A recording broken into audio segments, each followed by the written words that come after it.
BCom part 1 Bharat में आर्थिक पर्यावरण economic environment in India paper 1। पिछले लेक्चर में हमने पढ़ा कि भारत में संपन्नता के बीच गरीबी है, अर्थात भारत एक धनी राष्ट्र है जिसमें निर्धन लोग निवास करते हैं। इसके दोनों पहलुओं को हमने बहुत अच्छे से पढ़ा कि किस प्रकार भारत एक संपन्न राष्ट्र है तथा किस प्रकार भारत में निर्धनता एवं गरीबी है। हमने गरीबी निवारण की जो समस्या है इससे निजात पाने के उपायों पर भी चर्चा करी।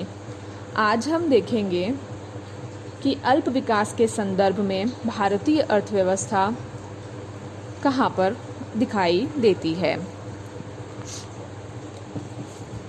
अल्प विकास का अर्थ साधारणतया अल्प विकसित अथवा अर्धविकसित अर्थव्यवस्था का अभिप्राय एक ऐसी अर्थव्यवस्था से होता है जिसमें प्रति व्यक्ति आय का नीचा स्तर, कृषि की प्रधानता, औद्योगिक पिछड़ापन, जनाधिक्य, पूंजी निर्माण का अभाव, व्यापक बेकारी एवं अर्ध बेकारी तथा प्रौद्योगिक एवं तकनीकी ज्ञान की कमी के साथ साथ बाजार की अपूर्णताएं, दोषपूर्ण आर्थिक संगठन एवं निर्धनता का कुचक्र व्याप्त हो। बायर एवं यामे के अनुसार अल्प विकसित राष्ट्र वे हैं जहां वैज्ञानिक एवं तकनीकी उन्नति को कृषि एवं उद्योगों में बड़े पैमाने पर अपनाया नहीं गया है। इसमें अधिकांश उत्पादन जीवन निर्वाह स्तर पर है, बाजार संकुचित और औद्योगिक प्रगति सापेक्षिक दृष्टि से नगण्य है। ऑस्कर लांगे के शब्दों में अर्धविकसित देश वह है जिसमें पूंजी की मात्रा इतनी नहीं है कि वह वर्तमान श्रम शक्ति का उपलब्ध तकनीकी स्तर पर प्रयोग कर सके। इसमें पूंजी का अभाव अल्प विकास की विशेषता है।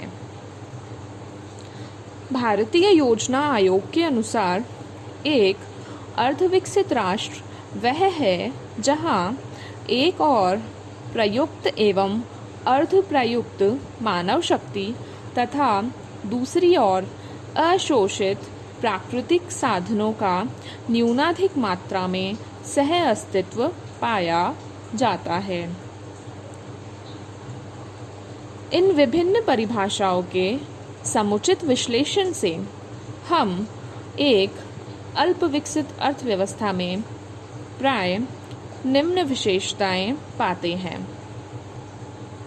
निम्न प्रति व्यक्ति आय, प्राथमिक क्षेत्रों की प्रधानता, औद्योगिक पिछड़ापन, पूंजी तथा पूंजी निर्माण का अभाव, तकनीकी ज्ञान का अभाव, व्यापक बेकारी एवं अर्ध बेकारी, दोषपूर्ण आर्थिक संगठन, निर्धनता का कुचक्र, जनाधिक्य, रूढ़िवादी समाज, आर्थिक असमानता, अशोषित प्राकृतिक संसाधन, संकुचित बाजार, निम्न जीवन स्तर, बाजार की अपूर्णताएं आदि। हमने अल्प विकास का अर्थ जान लिया, इनके कुछ महत्वपूर्ण परिभाषाओं को भी देख लिया तथा हमने यह भी देख लिया कि जो अल्प विकसित अर्थव्यवस्थाएं हैं उनमें कौन कौन सी विशेषताएं पाई जाती हैं। अब हमारे मन में प्रश्न उठता है कि क्या भारतीय अर्थव्यवस्था भी अल्प विकसित एवं पिछड़ी है। अल्प विकसित राष्ट्र की उपर्युक्त विशेषताओं के परिप्रेक्ष्य में देखने पर भारतीय अर्थव्यवस्था भी अल्प विकसित एवं पिछड़ी लगती है, क्योंकि भारत में भी ये सब विशेषताएं विद्यमान हैं जिनका विवरण हमने पहले के लेक्चर्स में जाना। संक्षेप में, भारत में भी निम्न प्रति व्यक्ति आय, कृषि की प्रधानता, औद्योगिक पिछड़ापन, पूंजी निर्माण का अभाव, तकनीकी ज्ञान की कमी, जनाधिक्य, व्यापक बेकारी, दोषपूर्ण आर्थिक व्यवस्था, संकुचित बाजार, रूढ़िवादी समाज आदि सभी हैं। निर्धनता के कुचक्र में फंसी भारतीय अर्थव्यवस्था में संपन्नता में गरीबी अथवा धनी देश की निर्धन जनता की कहावतें चरितार्थ होती हैं। अतः यह निष्कर्ष निकलता है कि भारतीय अर्थव्यवस्था भी अल्पविकसित एवं पिछड़ी है। हमने यह तो जान लिया कि भारतीय अर्थव्यवस्था अल्पविकसित एवं पिछड़ी है, लेकिन अब ज़रूरी यह है कि हम यह जानें कि इस अल्प विकास एवं पिछड़ेपन के पीछे कारण कौन से हैं, अर्थात वो कौन से कारण हैं जिनकी वजह से हम आज अल्प विकास एवं पिछड़ेपन की स्थिति में हैं। भारतीय अर्थव्यवस्था के अल्प विकास एवं पिछड़ेपन के अनेक कारण हैं, जिनमें मुख्य रूप से 3 कारण हैं, अर्थात हमने इसको कैटेगराइज कर रखा है। 3 कैटेगरीज में हम इन कारणों को पढ़ेंगे। पहली कैटेगरी है आर्थिक कारण, दूसरी कैटेगरी है सामाजिक एवं धार्मिक कारण, तीसरी कैटेगरी है राजनीतिक कारण। आर्थिक कारणों में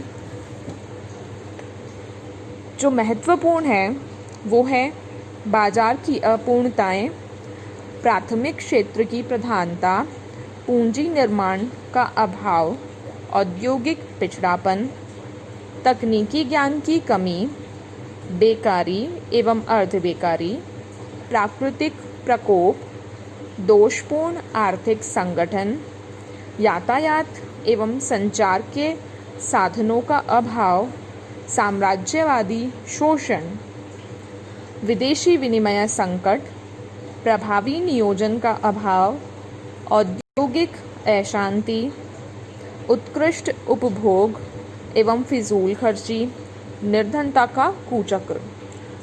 ये तो हमने कुछ महत्वपूर्ण आर्थिक कारण देख लिए। इसके अलावा सामाजिक एवं धार्मिक कारणों की अगर हम चर्चा करें तो उनमें है जनाधिक्य की समस्या, यानी कि भारत में बहुत अधिक जनसंख्या है। रूढ़िवादी समाज, भारतीय समाज में कई परंपराएं बहुत ही सालों से चली आ रही हैं जो कि खराब है, समाज के दृष्टिकोण से ठीक नहीं है। दोषपूर्ण रीति रिवाज, अशिक्षा, चेतना एवं सहयोग का अभाव, धार्मिक अंधविश्वास, आध्यात्मिक दृष्टिकोण, स्त्रियों की परतंत्रता, दोषपूर्ण सामाजिक व्यवस्था। आर्थिक और सामाजिक एवं धार्मिक कारणों को देखने के पश्चात हम देखते हैं कि कुछ राजनीतिक कारण भी हैं जो कि भारतीय अर्थव्यवस्था को अल्प विकसित एवं पिछड़ी बनाए हुए रखे हैं, जिनमें प्रमुख हैं राजनीतिक पराधीनता, राजनीतिक अस्थिरता, अकुशल एवं भ्रष्ट प्रशासन, योग्य नेतृत्व का अभाव,